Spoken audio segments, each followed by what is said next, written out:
Assalamualaikum warahmatullahi wabarakatuh. Kembali lagi di Poddar, Podcast Darul Armina. Bersama aku Khadijah yang akan menemani teman-teman semua selama 1 jam ke depan untuk mendengarkan cerita dari narasumber kita hari ini. Dan hari ini aku sudah dibersamai dengan narasumber baru. Masya Allah cantik sekali, Pinky-Pinky. Ada Mbak Pela. Halo Mbak Pela, sehat Mbak? Alhamdulillah sehat. Alhamdulillah. Puasa hari ini? Alhamdulillah. Puasa ya.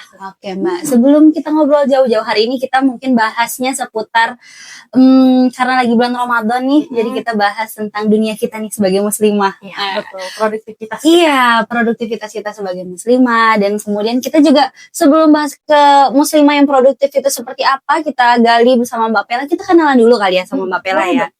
Monggo Mbak Pela. Halo semua, Assalamualaikum warahmatullahi wabarakatuh. Perkenalkan, nama saya Pela Parma. Saya merupakan seorang guru rumah tahfiz ya, di mana kita berkecimpung dalam pendidikan Al-Quran. Dan saya asli Lebong. Saya kelahiran 99. Oke. Gitu.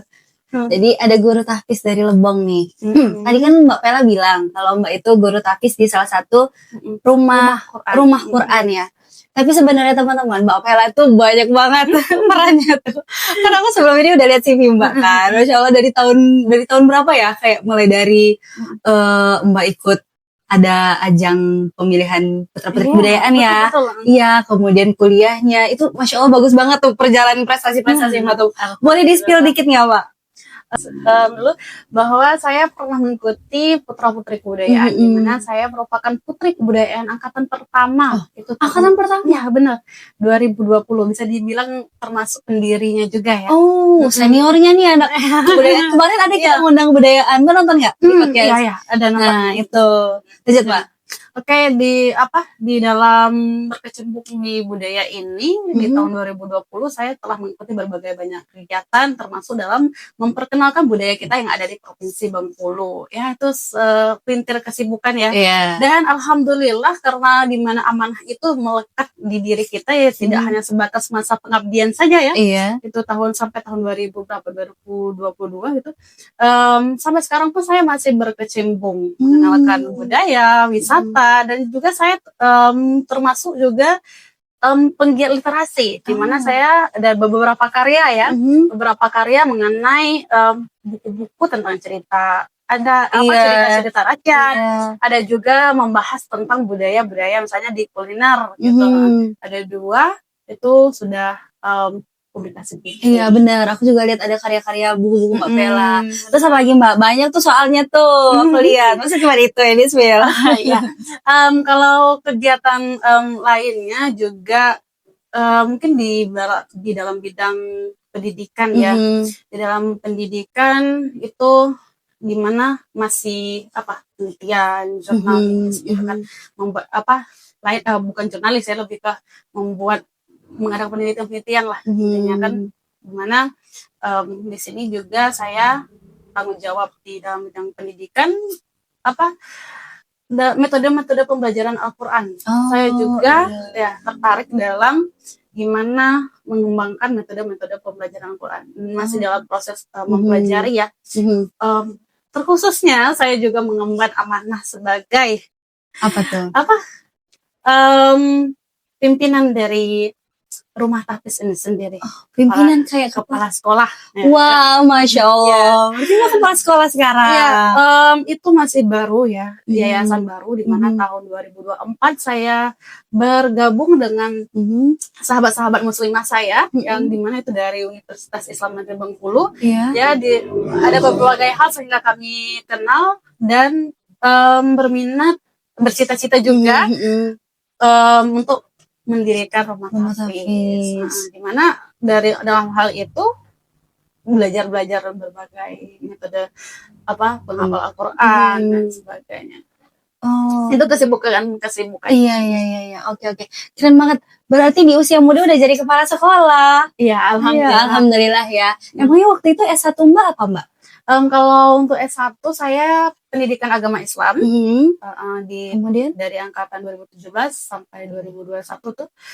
Dan lanjut lagi S2-nya pendidikan agama Islam lagi, masih linear Mhm. itu selesai di tahun 2024. Oh, 2024. Itu nggak langsung kemarin dari S1 Enggak, langsung itu jeda setahun dulu. Oh, jeda Kita mengumpulkan dulu pundi-pundinya. Iya, kan? bener.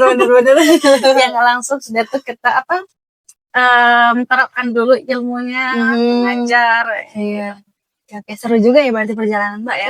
Alhamdulillah. Iya, Masya Allah keren banget di usia mudanya dengan segelintir kesibukannya, perannya, dan sekarang sudah ya Bismillah ya jadi kepala sekolah di salah satu rumah tahfiz ya benar Iya, ya, rumah tahfiz Quran di Bengkulu. Itu lokasinya di mana Mbak kalau boleh di-spill? Lokasinya di Lingkar Barat. Di Lingkar Barat di Citra Kapuas, di Perumahan Citra Kapuas. Oh, di sana berarti ya. Oke, boleh nanti kalian kita main ke sana. Boleh banget, boleh banget. Itu khusus laki-laki, itu khusus perempuan atau? Itu khusus untuk perempuan. Oh, perempuan aja. Sekarang kami baru juga berprogres itu mendirikan yang nambah lagi tingkatan untuk yang SMA. Jadi dia ada tingkatan 2 tingkatan, di tingkatan SMP sama SMA. Oh, dari SMP. Iya, tapi sedikit perbedaannya mungkin dengan rumah tahfiz yang lain itu kita fokusnya kalau tingkat SMP itu ziyadah. Ziyadah di mana kita menambah hafalan Al-Quran ya, lebih fokus ke menyelesaikan 30 juznya. Jadi anak-anak tuh ini kan untuk selesai 30 juz. Ya alhamdulillah ini angkatan yang tahun ini ada sekitar 3 yang 3 santri yang selesai. Alhamdulillah sudah selesai 30 juz. Nah, nanti kalau mau lanjut lagi ke tingkatan SMA itu kita lebih ke memungkinkan. Kan masih banyak lagi nih kan ada perkuliahan dan sebagainya. Karena masih ada peluang-peluang waktu. Jadi kita fokus ke untuk tingkat SMP-nya kita ziyadah. Tapi bagi yang baru-baru masuk itu kita benar-benar dari nol kita lihat anaknya. Kalau misalnya dari nol ada bacaan Al-Quran yang mungkin dari SD yang kurang benar, itu kita tetap kembalikan ke Iqra gitu. Jadi benar-benar dari pengucapan makhrajul hurufnya kita benar-benar benerin dulu gitu. Jadi nggak memaksa santri ya, nggak memaksa santri bacaannya tuh belum lancar udah dipaksa untuk ngafal, tapi harus dikelarin dulu di bacaannya ya. Jadi kita harus kelarin maksudnya. Terus gimana selesainya nanti gitu kan orang bermindset kan menghafal itu suatu kesulitan ya, itu kembali lagi gitu. Nanti kita kasih pengertian, ada pembelajarannya tersendiri gitu. Ada kok kami satu santri pertama itu selesai itu dari nol banget gitu. Dari belajar ya? Dari belajar ngaji. Alhamdulillah selesai. Nah, sekarang sudah dapat beasiswa di ini. Di mana? Di lupa di mana itu ada salah satu donatur ya yang alhamdulillah itu ya the power ini tadi ya penghafal Al-Quran ya maupun dia tersembunyi apapun gitu kan berlian gitu pasti Allah bantu ya pun pasti akan tetap bersih dan ada nilainya sendiri gitu. Jadi Allah pasti datangi gitu kan. Ada salah satu donatur yang sampai menyekolahkan sampai ke tahap perkuliahan nanti. Ini ya benar. Itu anaknya dari nol banget, itu namanya Imelda. Panggilannya Imel. Masya Allah Imelda mungkin nonton ini. Ya Allah aku berkaca loh Imelda. Ya, karena tiap libur pasti santri-santri yang sudah lulus itu pasti berkunjung nginap di asrama. Jadi ada acara makan bersama gitu, pasti nobar bersama gitu. Jadi masih terikat lah. Iya, komunikasinya masih terjalin ya. Terjalin. Seru banget, Mbak. Iya, alhamdulillah. Dia memang kalau tahun berdirinya itu masih terhitung baru 2004, cuma udah berjalannya ini kita melanjutkan dari yayasan yang pertama gitu. Karena ada berbagai hal, mungkin ada beberapa yang nggak sejalan mungkin kan, jadi kita ambil alih gitu. Jadi berdirilah yayasan ini Rumah Tahfiz Quran Bahriyati Quranic Boarding School ya. Jadi boarding school Bahriyati Quranic Boarding School. Jadi rumah tahfiz ya layaknya di rumah. Oke, jadi untuk sekarang masih SMP dulu dan akan udah ada 2. Gitu. Tapi kita kuotanya terbatas. Rumah tahfiz kan kita mempertahankan kualitas ya, bukan mau banyak-banyakan santri aja. Iya benar. Kuantitasnya. Iya benar, setuju, ketimbang yang memperbanyak santri aja tapi kualitas santrinya ya pas outputnya ya yang nggak kena gitu. Akhirnya kan kita juga sebagai guru juga kecewa gitu kan. Iya, benar. Rasanya itu kayak nggak berhasil gitu kan. Itu nanti masuk kita ke tantangannya. Sip. Nanti kita bahas lagi ya. Iya. Jadi bahas rumah tapis ya. Iya, benar. Padahal tadi kenalan sama Mbak Pela. Oke Mbak Pela, kita lanjut ke topiknya. Beberapa pertanyaan sudah disediakan oleh kru kita. Oke. First question, asik. Oke. Pertanyaan pertama. Nah, kalau melihat perjalanan hidup Mbak Pela sejauh ini gitu kan, aktif banget ya, produktif ya insya Allah. Jadi pendidik, sekaligus kepala sekolah, kemudian juga berkecimpung di dunia Quran, juga di sosmed ya. Aku lihat Mbak juga aktif juga di sosmed kan. Terima kasih, nulis. Iya, juga di penulis. Nah, kapan Mbak ngerasa pertama kali sadar gitu kan bahwa hidup Mbak ini banyak dihabiskan untuk di dunia pendidikan? Emang bener-bener kayak ngerasa diterjunin di pendidikan banget. Kapan Mbak ngerasa kali pertama? Perasaan yang kali pertama itu saya rasa ketika saya berkecimpung di suatu organisasi. Ya, di mana organisasi duta kampus ya. Di mana kan kita kan di sana memperkenalkan apa itu pendidikan, ya kan, bagaimana pentingnya pendidikan, kita berkecimpung bagaimana mengajar dan sebagainya. Dan otomatis kita mewakili kampus itu sering jadi volunteer ya di tempat-tempat yang masih ibaratnya terpencil gitu kan, belum fasilitasnya belum lengkap gitu. Itu dengan melihat anak-anak yang di sana yang lebih untuk pendidikan itu udah lain banget. Udah mulai terasa. Yang paling penting itu sebenarnya di masa perkuliahan ya, dari proses pembelajaran itu sendiri.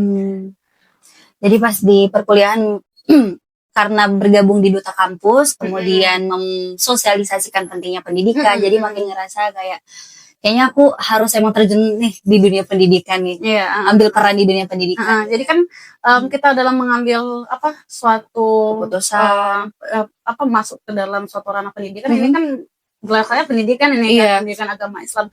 Jadi bukan menyandang suatu gelar saja gitu, tetapi kita maknai lebih dalam, ada amanah tersendiri dari apa yang telah kita emban, apa yang udah kita sandang itu sendiri gitu. Benar.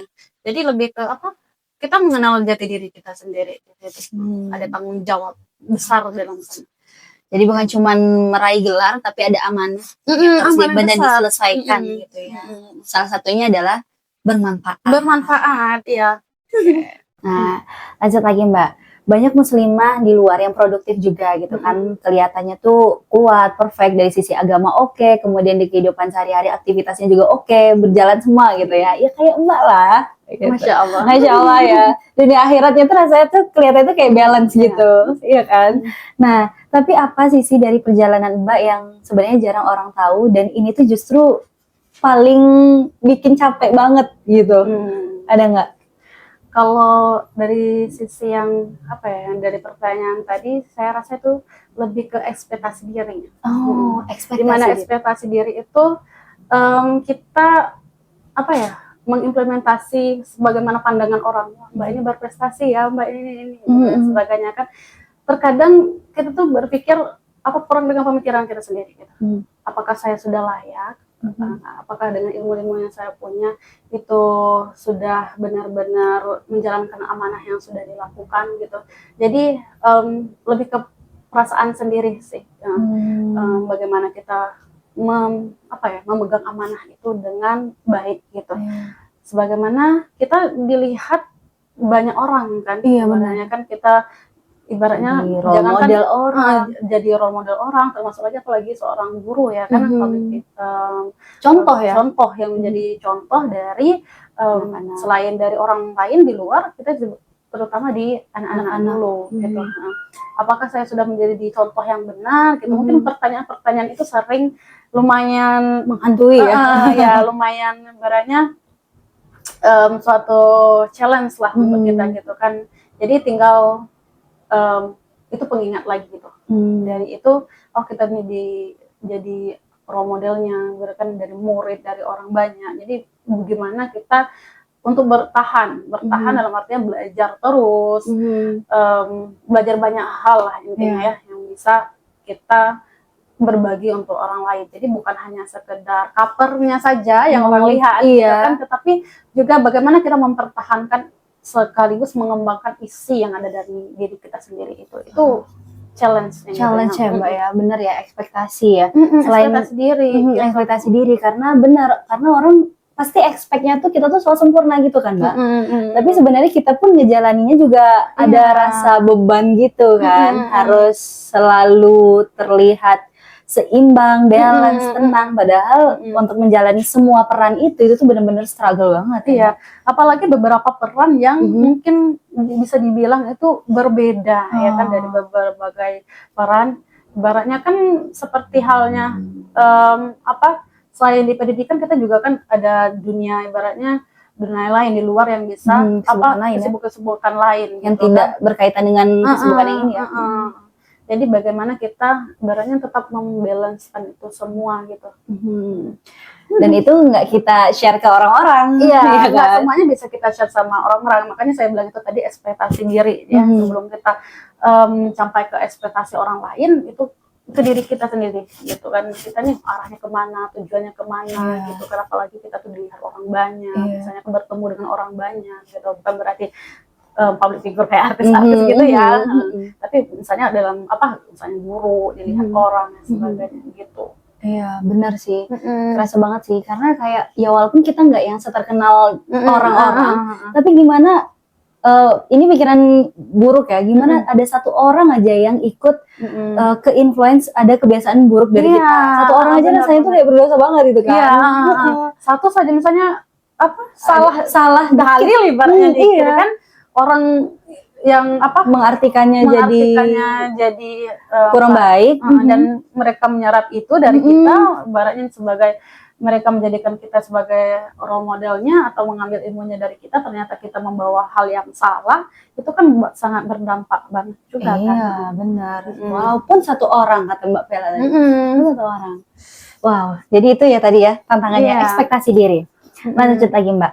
Mbak kan juga fokus di pendidikan Quran ya, karena tadi jadi kepala sekolah. Jadi guru aja ya, biar nggak terlalu berat ya kesannya. Jadi guru, jadi guru di salah satu rumah tahfiz Quran ya. Apa perbedaan paling besar antara mengajar sebagai rutinitas dan mendidik sebagai amanah? Kalau mengajar sebagai rutinitas itu rutinitas itu sebagai suatu kewajiban yang harus diselesaikan pada saat jam kerja gitu. Kalau amanah itu akan mengalir terus, di mana suatu amanah itu adalah suatu kepercayaan, ibaratnya suatu tanggung jawab ya, suatu tanggung jawab di mana ilmu yang sudah kita ajarkan kepada anak-anak itu bagaimana sudah diterapkan dengan baik atau tidak gitu, dan mengalir dengan baik atau tidak untuk orang-orang bermanfaat atau tidak, itu jangka panjangnya gitu kan. Kalau rutinitas ya kegiatan sehari-hari yang sudah tercapai di saat jam kerja selesai gitu kan, aktivitas yang berulang-ulang. Kalau amanah itu membekas, apa yang kita ajarkan itu membekas dan berdampak kepada anak dan orang lain, halayak ramai gitu. Jadi menjaga itu sih yang lebih tantangannya lagi gitu kan, apalagi anak-anak perempuan ya.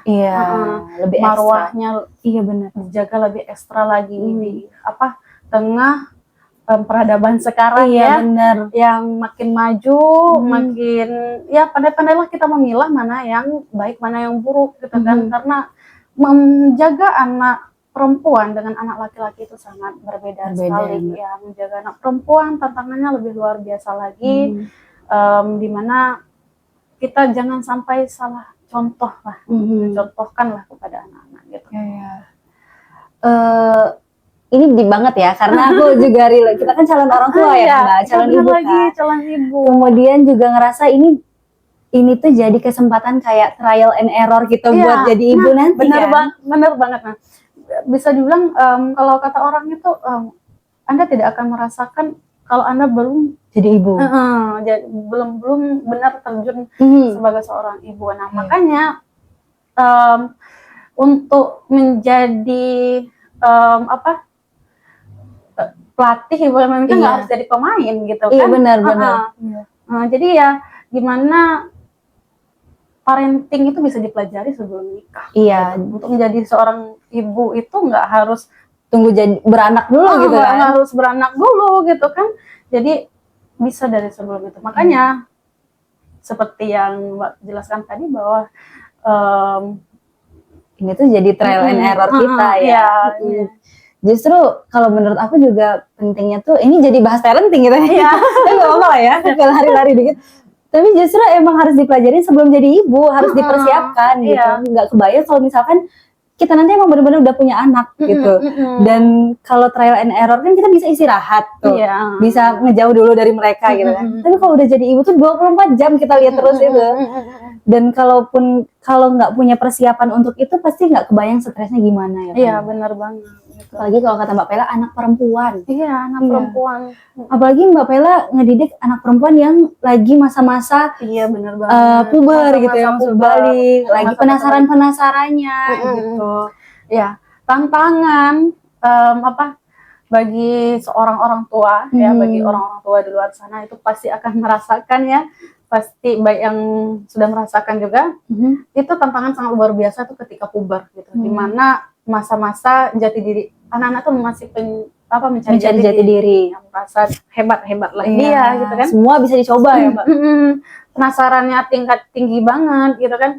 Jadi itu benar-benar ini sih tantangan besar gitu, amanah besar. Kalau kita bahas amanah tadi, dimana di sana juga kita anak orang banyak kan, bukan cuma satu, dua gitu, itu sekitar beberapa santri yang dengan berbagai karakter dan watak gitu, karakter keluarga yang berbeda-beda. Iya, nah benar, karakter dari keluarga yang berbeda-beda dan dari pendidikan yang berbeda-beda.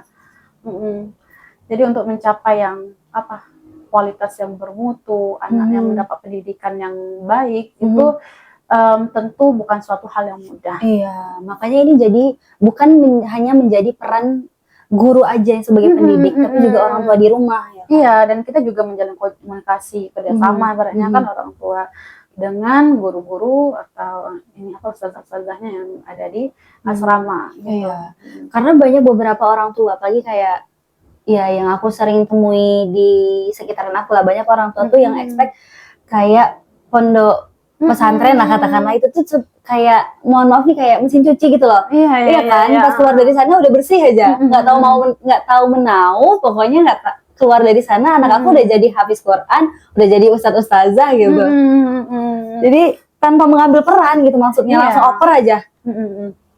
Iya, itu hal yang harus bagi orang tua benar-benar pengertian ya. Maksudnya dalam artian betul-betul paham bahwa rumah tahfiz ini adalah sudah ada upayanya sendiri, visi-misinya sendiri, memang mencetak anak-anak yang menghafal Quran, karakternya bagus dan sebagainya. Cuman seperti yang dijelaskan dalam Akhlaqul Banin ya.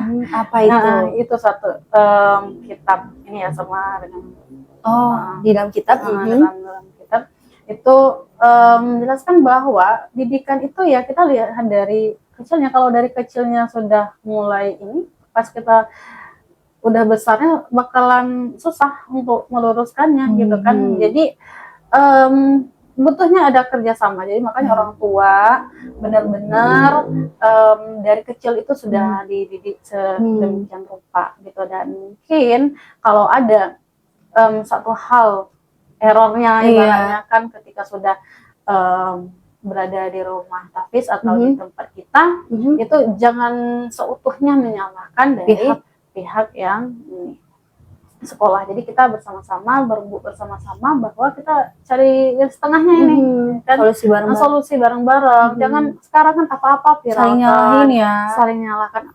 Media sosial sekarang kan sudah gampang banget. Tajam banget kan, jadi apa-apa sekarang viral dan sebagainya. Itu juga tantangan dari kita. Salah dikit kita, jadi hati-hati ya kan. Kita gelar tuh bisa mudah aja sekarang kan, melapor, memviralkan gitu kan. Jadi ya tantangannya itu juga. Iya, jadi pentingnya juga buat kita orang tua sebelum kita mau masukin anak kita ke pondok gitu kan atau rumah tahfiz, disiapin dulu. Jangan memaksa anak kita kayak belum siap pokoknya masuk aja, mau nggak mau kamu harus masuk pesantren gitu kan. Iya. Kasihan ya Mbak ya. Ya tidak ada, nggak boleh ada pemaksaan seperti itu ya. Mungkin cita-cita orang tua besar ya, kayak gitu. Tapi dikasih pengertian anaknya dulu biar masuk pondoknya nggak dalam kondisi terpaksa, gitu. Nggak dalam kondisi terpaksa, dikasih anak tuh mudah kok dikasih pengertian dengan baik-baik, gitu kan. Tapi dari kami juga ada kok, pasti menerima dari berbagai, kami tidak terlalu ibaratnya pilih anak atau nggak ada gitu.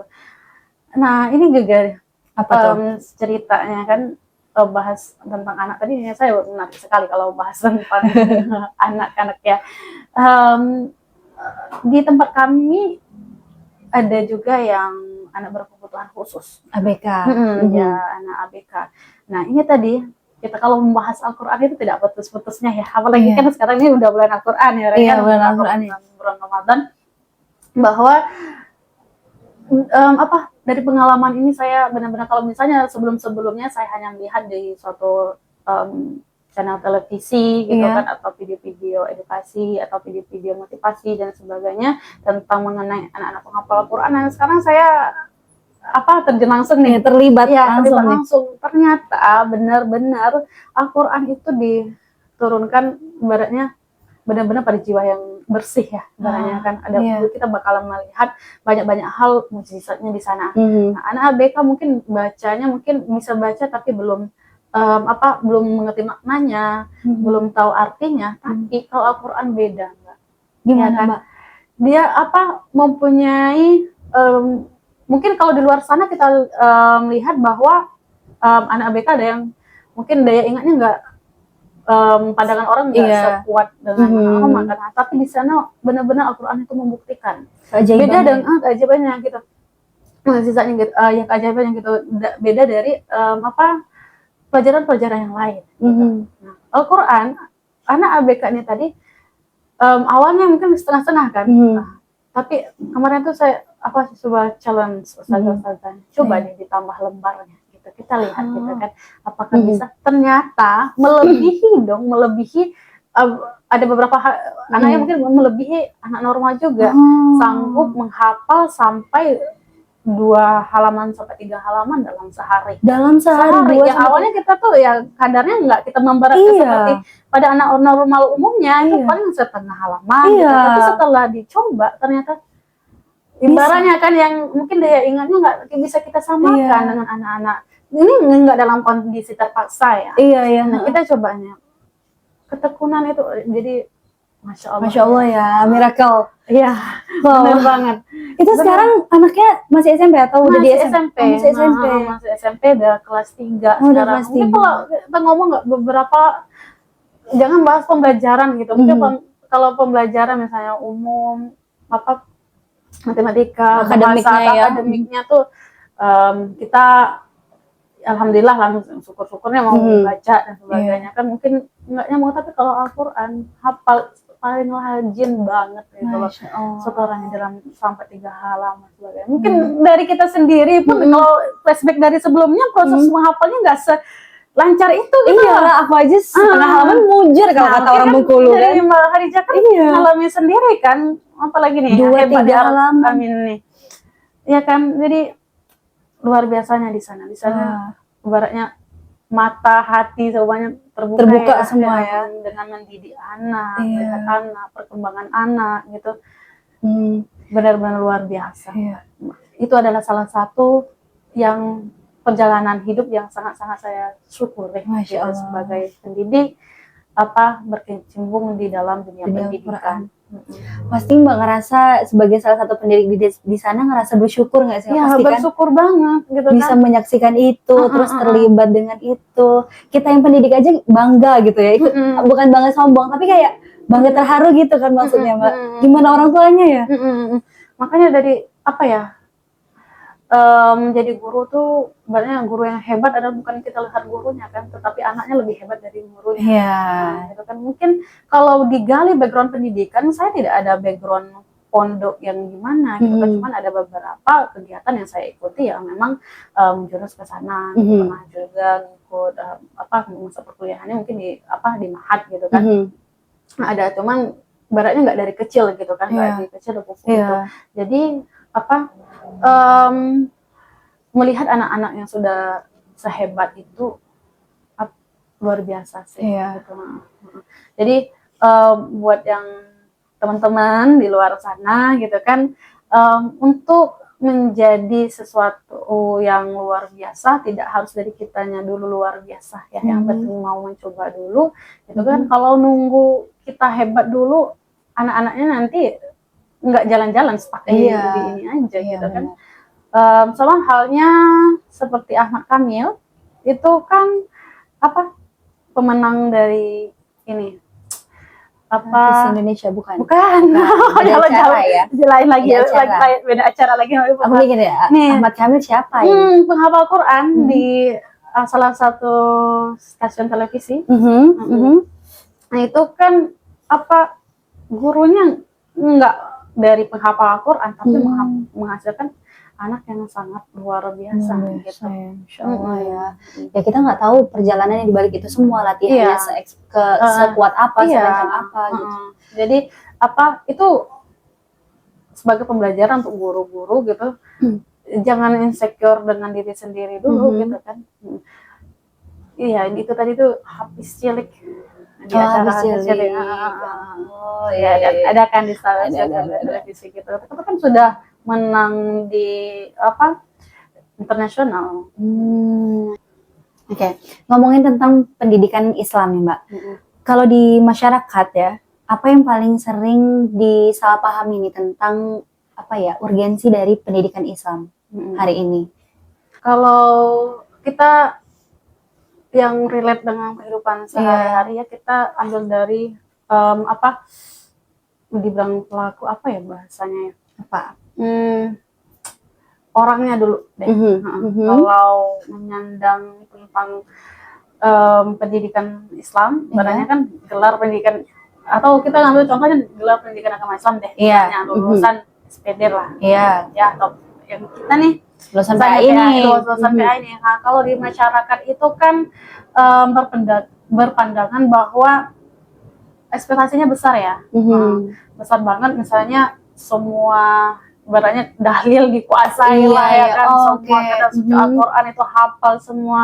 Nah padahal tidak semuanya seperti itu kan, mungkin ekspektasi yang seperti itu yang harus lebih dipahami lagi oleh masyarakat, bahwa tidak semua yang menyandang suatu amanah, ibaratnya kan menyandang gelar tertentu baik dari agama Islam itu bisa kita telan mentah-mentah bahwa mereka tuh tahu semua malaikat gitu ya. Iya, nanti kalau ada satu kesalahan saja, titik kesalahan saja, itu merembetnya ke agama.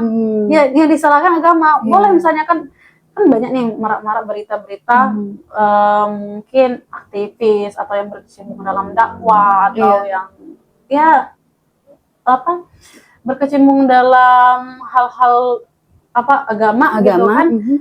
Jangan disalahkan oknumnya, jangan disalahkan agamanya. Nah sekarang pada apa yang dikeluarkan jadi agamanya gitu, padahal kan agama secara fitrahnya sudah dalam suci dari sananya gitu kan. Nah itu yang sering mungkin stigma-stigma yang masih banyak ditemui di masyarakat ya, berkembang di masyarakat gitu, sehingga tantangannya sangat luar biasa, terutama bagi penyelenggara apa pendidikan ini sendiri. Misalnya rumah pondok pesantren gitu kan. Nah ketika salah satu saja salah, pasti yang dibawa pondoknya.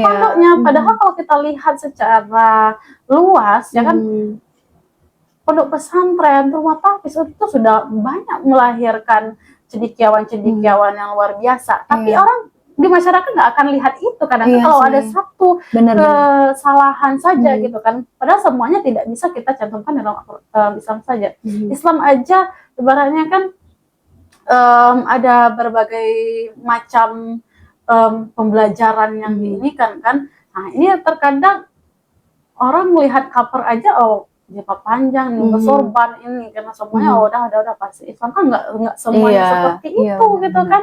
Apa iya misalnya kan ada beberapa, mohon maaf nih, misalnya kan kita kenal beberapa aliran gitu kan, sudah beberapa menjadi itu kan udah dari zaman sahabat-sahabat, dari zaman Nabi kan udah ada hal-hal yang seperti itu kan. Nah jadi kan dari hal yang seperti itu aja kita harus pandai mencerna informasi Iya, gitu kan. betul.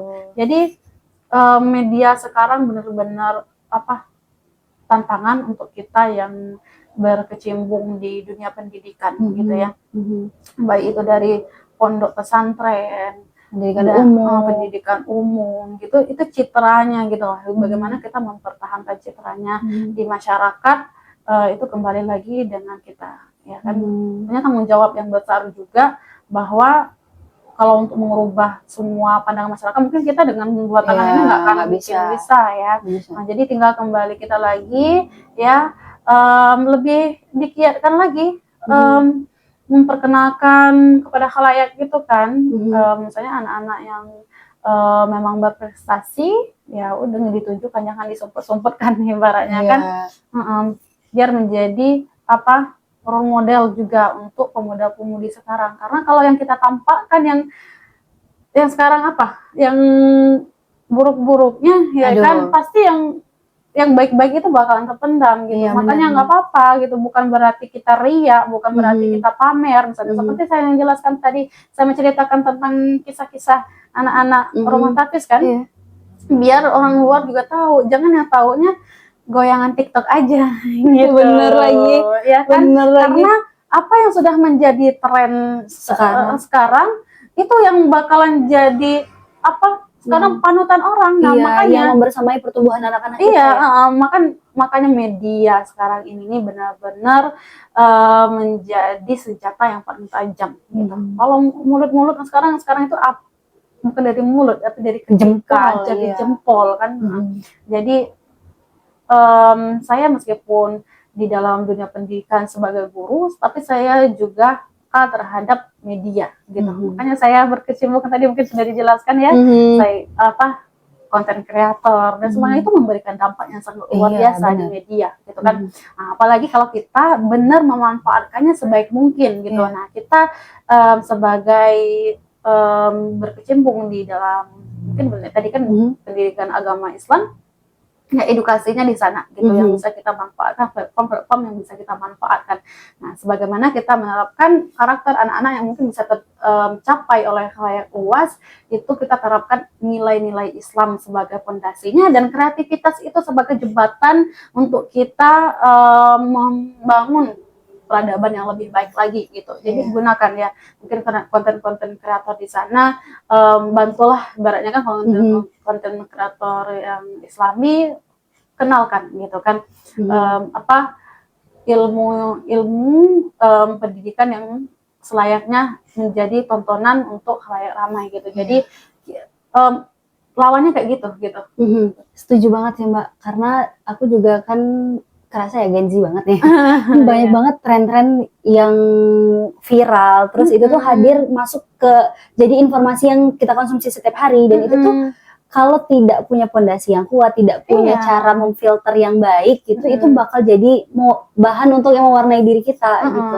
Jadi saya juga sering mendapat pertanyaan-pertanyaan nih dari adik-adik yang dari media sosial kan, gimana Mbak kita bisa tetap berkarya gitu kan, muslimah yang mungkin pakaiannya gitu kan syar'i gitu kan, apakah kita tidak terbataskah dengan itu, gimana caranya gitu kan, sering banget gitu kan. Intinya ya apa yang sudah menjadi identitas kita ya jangan malu gitu kan. Saya juga beberapa ikut perlombaan ya kan, baik pernah juga konten kreator itu yang tentang wisata Bengkulu, nggak ada kaitannya kan ibaratnya kan, dia tetap bisa berkarya kok dengan hijab panjang gitu kan, dengan pakaian muslimah gitu kan. Nilai dari diri kita sendiri itu bagaimana kita mengemasnya menjadi lebih menarik gitu kan. Bisa kok gitu kan.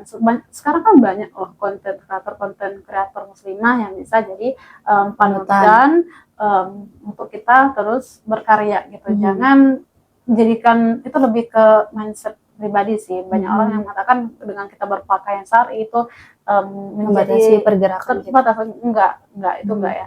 Bahkan kita bisa sampai ke ranah internasional pun kita masih bisa berkarya dengan mempertahankan identitas kita gitu kan. Nah, mungkin ada beberapa mungkin tantangan ya seperti yang saya alami sendiri ya kan, ada beberapa event yang apa menuntun kita untuk Tidak berpakaian seperti iya, ini. tidak berpakaian yang selayaknya ya, tinggal kita menyikapinya lagi ya, apa mempertahankan apa yang sudah menjadi prinsip kita gitu. Kalau kita bisa apa apa ya memperlihatkan bahwa ada sisi menariknya loh gitu kan, bahwa ini unik gitu loh, bahwa kita dengan pakaian yang muslimah pun tidak membatasi ruang untuk kita berkreasi gitu. Nah, jadi teman-teman untuk yang ada di luar sana gitu, apa yang sudah jadi identitas kita nggak usah dirubah gitu, ya kan. Nah, apa yang sudah menjadi ciri khas kita, ya udah itu ciri khas kita gitu kan. Seperti kita misalnya mau berkecimpung di sekarang konten kreator lah misalnya kan, atau yang kita ambil lah di konten kreator lah gitu kan, yang nggak usah harus ngikut orang lain gitu kan. Misalnya mereka dengan dengan rambutnya yang bagus, enggak, kita cari konten yang untuk diri kita sendiri, atau mungkin kita mau kembangkan prestasi ya nggak apa-apa, meskipun di luar sana banyak influencer di luar sana yang luar biasa ya kan, dengan kita tidak harus menghilangkan ciri khas kita sendiri. Karena fokusnya tadi itu apa yang kita mau sampein, ya kan? Benar banget. Ditambah lagi karena memang ini tuh adalah sebuah kewajiban ya. Iya, suatu kewajiban banget. Jangan sampai kita menanggalkan kewajiban kita hanya karena ingin memenuhi ya kebutuhan sebatas duniawi. Gitu. Iya, ya sebatas duniawi. Tapi sebenarnya dari yang Mbak sampaikan tadi, banyak teman-teman di sosmed yang nanya gimana sih Mbak supaya bisa tetap syar'i dengan semua aktivitasnya. Sebenarnya banyak teman-teman itu yang pengen juga berpenampilan syar'i secara sempurna, tapi ketakutan itu ya Mbak, takut kalau nggak bisa dapat kerjaan, takut nggak diterima di circle, misalkan gitu ya. Iya, benar banget, itu pernah juga ya. Saya sebenarnya kan yang saya ikuti kan udah nggak stuck di satu ranah lah ya, tapi ada beberapa kegiatan yang mungkin terlibat juga di dalam pageant gitu kan. Ya tinggal kitanya lagi gitu kan, bagaimana kita mengekspresikan diri gitu kan. Orang bakal menerima kita kok gitu kan. Jangan berpikir bahwa dengan penampilan kita seperti ini kita sudah diterima orang ya, meskipun ranah yang kita ikuti mungkin berbeda dari apa yang menjadi prinsip kita gitu. Nggak apa-apa, tunjukkan aja apa yang menjadi prinsipmu, tunjukkan apa yang menjadi jati dirimu. Orang yang akan menilainya gitu kan, orang yang bakal melihat. Kalau kita mempunyai kualitas diri sendiri, kita mempunyai powerful sendiri di sana, orang bakalan menerima kita kok gitu kan. Kita akan bisa ditempatkan di mana saja ya kan. Nah, untuk yang kegiatan-kegiatan tadi tidak ada alasan ya, tidak ada alasan bahwa pakaian itu menghambat gitu kan, baik dari segala jenisnya gitu kan. Mau olahraga, saya juga termasuk aktif ya. Kemarin pernah main jet ski juga. Oh gitu iya, kan, pakai gamis. Iya, berpakaian yang ini ya, yang syar'i ya. Jadi nggak ada halangannya.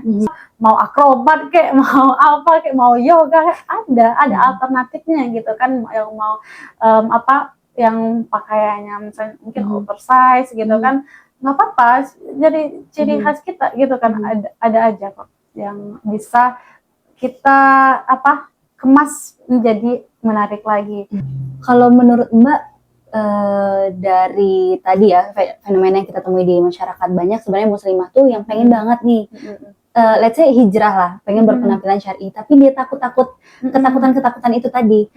Itu kan berarti prinsipnya itu masih goyah kan Mbak. Alasan dia untuk memilih berpakaian syar'i itu masih goyah, dia belum menemukan alasan yang kuat. Jadi ada nggak tips atau prinsip yang benar-benar harus kita tanami dulu dalam diri untuk supaya bisa lebih istiqomah, dan berani untuk mengambil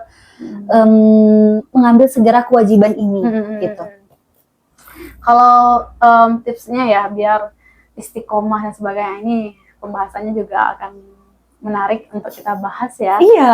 Karena banyak sekarang orang-orang yang baru hijrah, mungkin ada beberapa yang salah langkah gitu. Sedangkan dia sudah hijrahnya dalam bentuk fisik terlebih dahulu gitu kan, covernya terlebih dahulu. Nah ini pernah salah satu yang bertanya kepada saya bahwa dia non muslim ya, dia bertanya, bapak-bapak, gimana pandangan Mbak katanya kan mengenai perempuan yang masih auratnya mungkin ketat atau juga jilbab panjang tapi kelakuannya nggak mencerminkan gitu kan. Nah saya menjelaskan bahwa otomatis ya ada beberapa hal yang seperti ini, mungkin lebih balik lagi ke pemahaman dan ada juga kita nggak bisa menyalahkan pakaiannya gitu kan, nggak bisa melihat seseorang tuh dari pakaian, oh dengan pakaian syar'i dia sudah alim, sudah sempurna, tidak ada dosa, tidak ada dosa dan noda ya kan.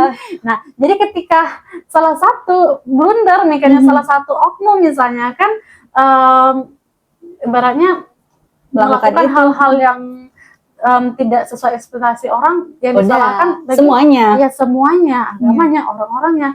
Nah tinggal lagi bagi yang teman-teman tadi, nggak apa-apa kok, nggak apa-apa mau misalnya merubah penampilan, misalnya kan udah mau hijrah nih, mau berpakaian syar'i, nggak apa-apa, jangan pikir nanti. Kalau kita mikir nanti nggak akan selesai gitu loh, nggak bakal jadi, nggak akan jadi gitu. Nah kita nggak bisa mengubah pandangan orang lain, kita tidak bisa mengubah persepsi orang lain. Nah, jangan berpikir nanti ketika saya sudah memutuskan untuk berjilbab panjang, ketika saya sudah memutuskan hijrah, nanti kalau saya melakukan kesalahan, saya bakalan dihujat mati-matian dengan orang, gitu kan? Kalau kita berpikir kayak gitu, kita nggak akan lagi. Nah, berpikirlah, berprinsiplah bahwa ketika kita sudah memutuskan itu untuk mengubah penampilan kita menjadi lebih baik sesuai dengan syariat, kita niatkan bahwa dari pakaian ini adalah pengingat untuk kita gitu, pengingat kita untuk tidak melakukan hal-hal yang dilarang oleh syariat gitu kan. Nah jadi pakaian itu tidak menjadikan kita harus sempurna, tetapi bisa jadi pengingat kita. Seperti hanya saya kan banyak kegiatan-kegiatan di luar sana, undangan sana sini, mungkin ada yang untuk mengedukasi orang, ada juga berbagai event lainnya yang mungkin di luar ranah dari ini muslimah. Muslimah itu tadi, tinggal lagi dari kitanya mungkin. Jadi kita kan nggak semuanya bergabung dengan circle-circle seperti ini kan, mungkin kita akan mendapatkan hal-hal yang umum di luar sana gitu kan, bergaul dengan teman-teman awam gitu kan. Nah ketika ada aktivitas yang mungkin tidak sesuai dengan syariat gitu kan, nah ingat nih, yang apa kita lihat dulu, kita sadar yang ada yang kita kenakan gitu kan, jadi pengingat kita. Kalau misalnya ada yang ngajak hal-hal yang nggak baik, ingat nih, kita udah berpakaian syar'i gitu kan, kita udah menjaga pakaian. Nah selayaknya kita sudah merubah penampilan kita, juga kita harus memperbaiki diri juga kan. Jadi benar-benar itu nggak apa-apa gitu, setidaknya jadi pengingat kita terlebih dahulu. Kalau kita mikir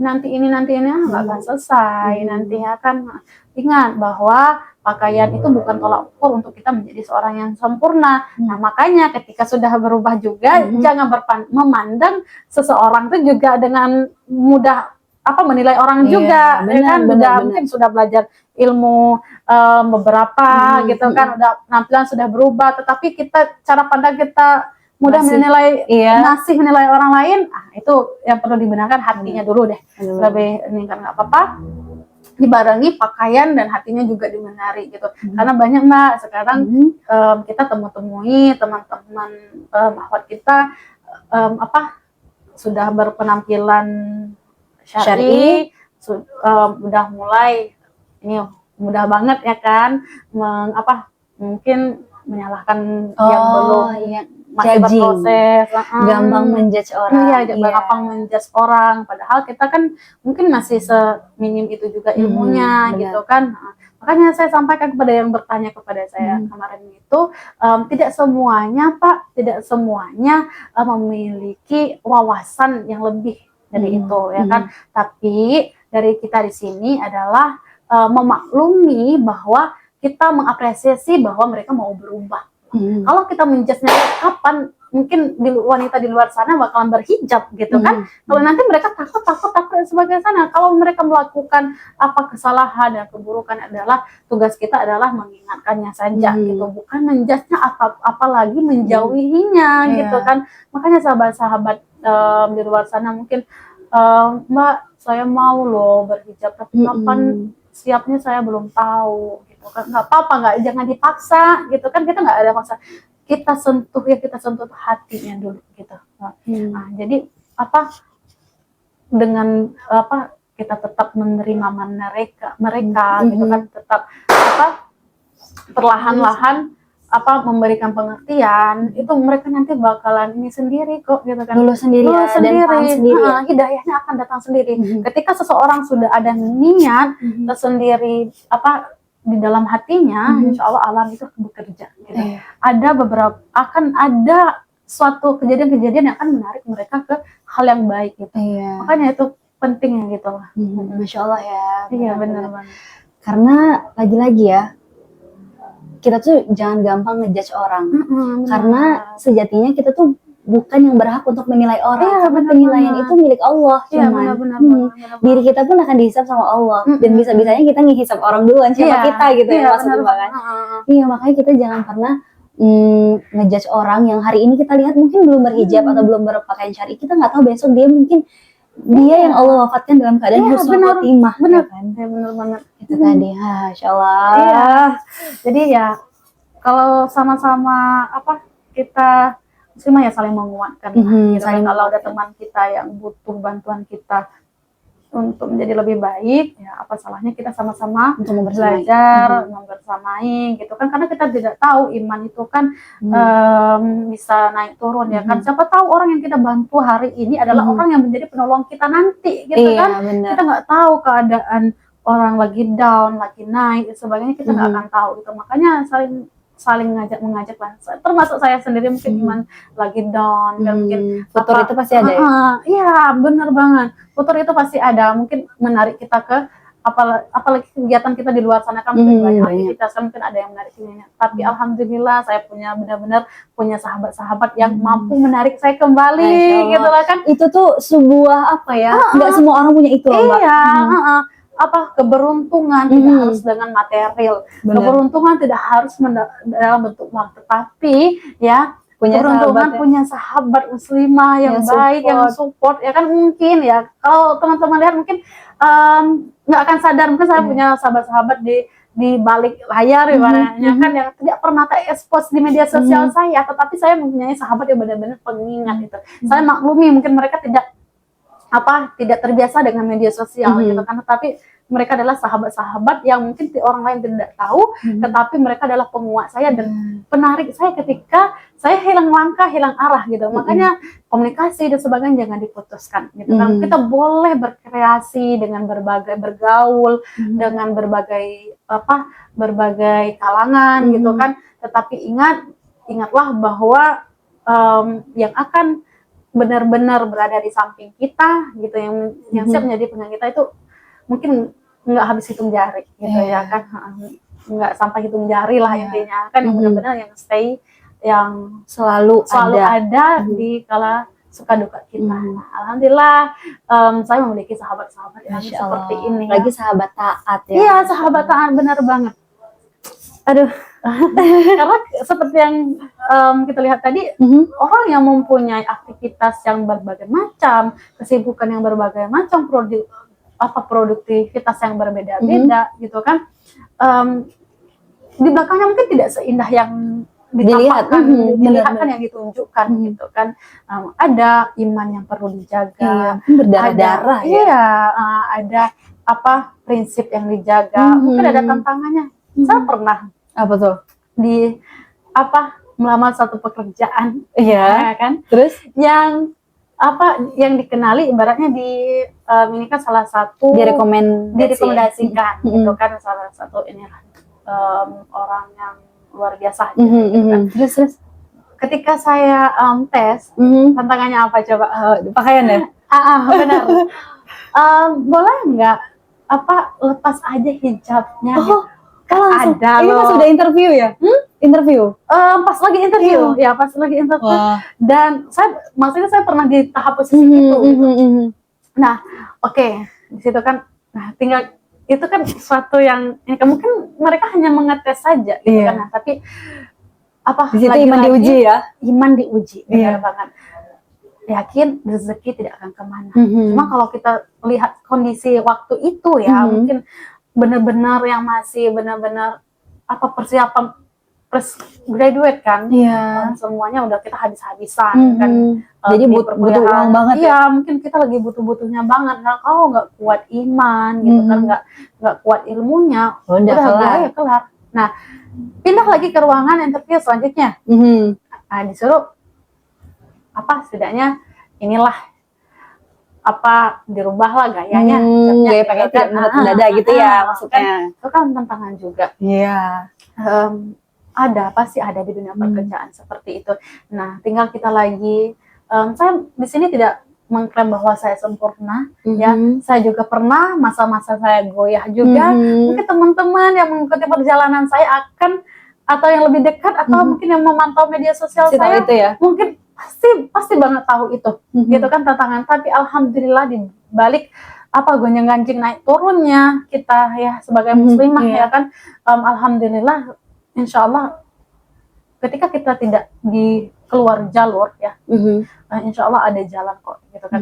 Nah, mungkin teman-teman di sana melihat Mbak ini kegiatan ini dan sebagainya, itu tantangan juga gitu kan. Nah, tinggal kita lagi ya saling mengingatkan tadi, butuhnya teman-teman yang saling support ini tadi. Iya, butuhnya sahabat taat butuhnya sahabat taat tadi. Kalau enggak itu udah deh gitu. Iya, karena nggak bisa sendiri. Nggak bisa sendiri gitu kan, apalagi saya kan aktif di berbagai kegiatan dan di berbagai event juga gitu kan. Nah, kalau nggak kuat iman tadi mungkin udah goyah gitu.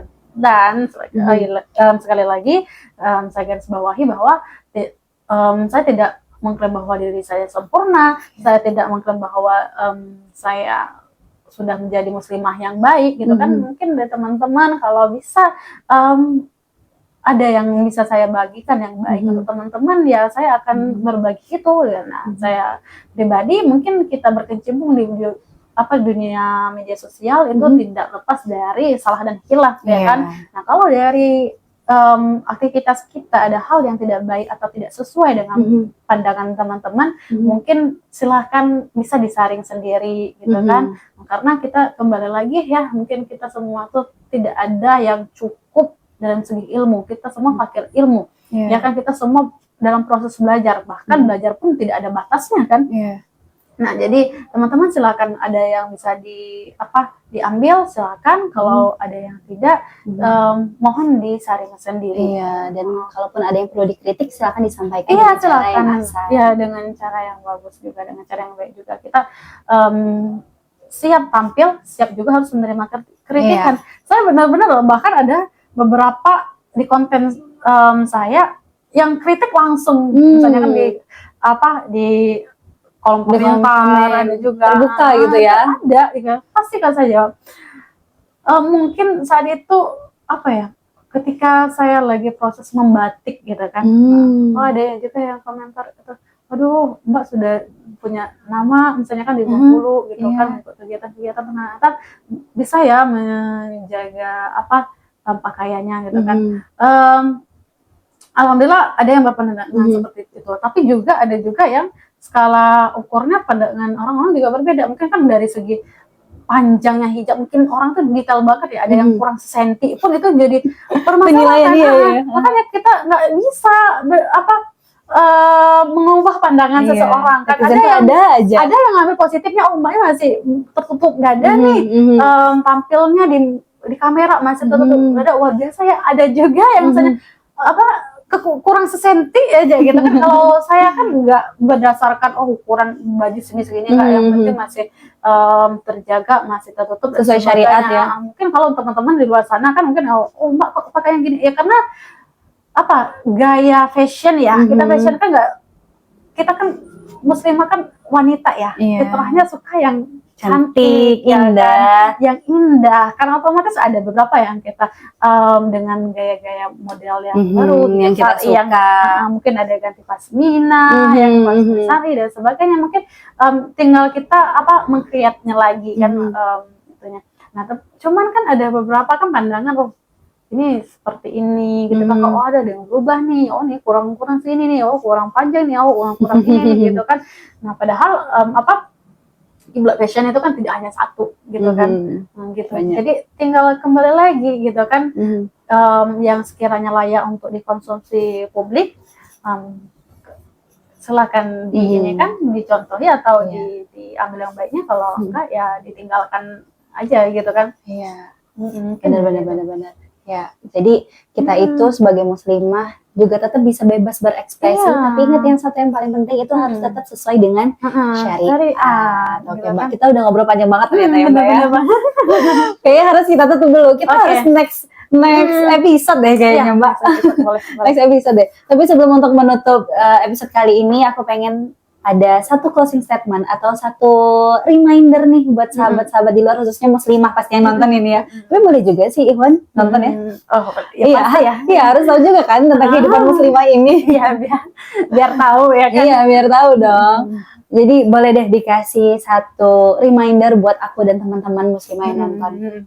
Ya mungkin sedikit reminder dari saya pribadi ya, dari kita berkaca dari pengalaman yang saya sudah jalani gitu, bahwa ingat pesan dari saya untuk muslimah yang ada di luar sana, tentunya itu jangan jadikan pakaian sebagai penghambat diri gitu. Kita bisa bebas berkreativitas, kita bisa bebas berkarya tanpa ada hambatan, baik dalam segi apapun itu, baik kita dari secara muslimah maupun dari secara intelektual itu sendiri. Semuanya bisa kita lakukan, kita mulai dari sekarang. Nah, jadi untuk teman-teman yang ada di luar sana, jangan menunggu nanti, mulai dari sekarang. Apa yang kegiatan produktif yang bisa teman-teman sekalian lakukan, kerjakan dari sekarang. Apa yang hal menarik yang diminati, yang disuka, boleh mulai dari sekarang. Kalau nunggu nanti nggak akan bakal jadi gitu. Nah, ketakutan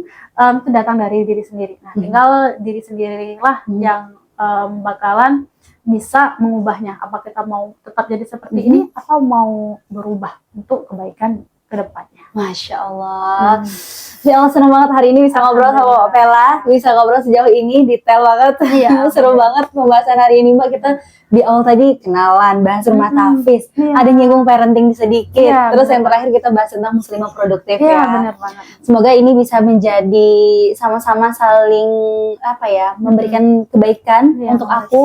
Ini menjadi jariah ya untuk kita semua ya. Jadi pengingat juga buat teman-teman. Mungkin yang di luar ternyata masih ada yang ragu setelah nonton episode kali ini, bisa yakin untuk berpakaian syar'i, bisa yakin untuk menjadikan pakaian syar'i itu sebagai prinsip kita sebagai muslimah, dan tidak menjadi penghambat kalau kata Mbak Pela tadi. Buktinya Mbak Pela dengan pakaiannya dia bisa menaklukkan ya, bisa mengambil banyak peran dan bebas berekspresi. Jadi pakaian, usia, lagi nggak ada hambatan kok. Mungkin usia sekarang, nggak layak nih jadi pemimpin atau ini, nggak apa-apa, nggak ada hambatan, nggak usah dengari hal-hal yang seperti itu. Gitu kan kita bisa karena kita berani memulai. Gitu.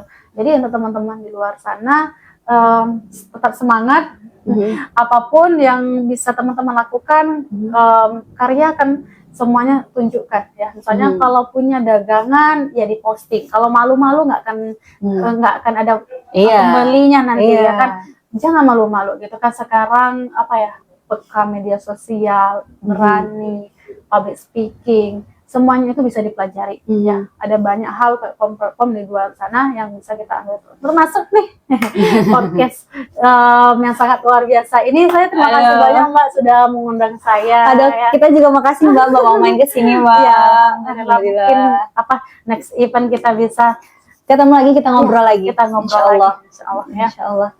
Dan satu lagi, tadi juga aku lupa nyampein pesan dari Mbak. Jangan lupa cari lingkungan yang supportive. Benar banget, lingkungan itu sangat mendukung perjalanan kita, mendukung karakter kita gitu kan. Boleh di luar sana kita mengikuti tren-tren yang ada, mengikuti apa yang lagi-lagi hits gitu kan dan lain sebagainya. Tapi kuncinya satu hal gitu kan, tetap pertahankan lingkungan yang selalu pengingat kita tadi ini. Nah, mungkin teman-teman bertanya, kenapa saya bisa bertahan dengan maraknya berbagai macam lingkungan yang saya ikuti gitu kan, tapi tetap bisa menjaga prinsip, mempertahankan prinsip dan sebagainya.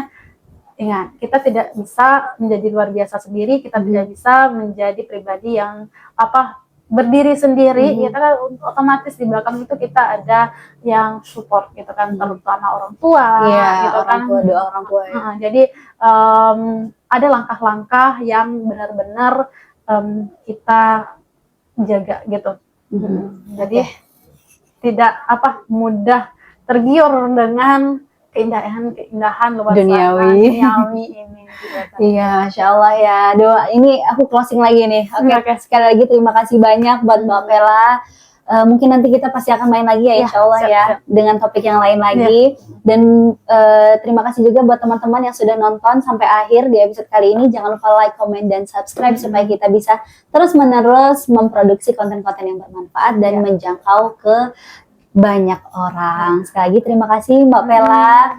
Terima kasih juga buat teman-teman. Terima kasih semua untuk teman-teman kru. Jangan lupa like, comment, dan subscribe lagi. Dan boleh tulis di kolom komentar untuk rekomendasiin siapa yang bisa kita undang ke podcast kita. Sampai jumpa di episode selanjutnya.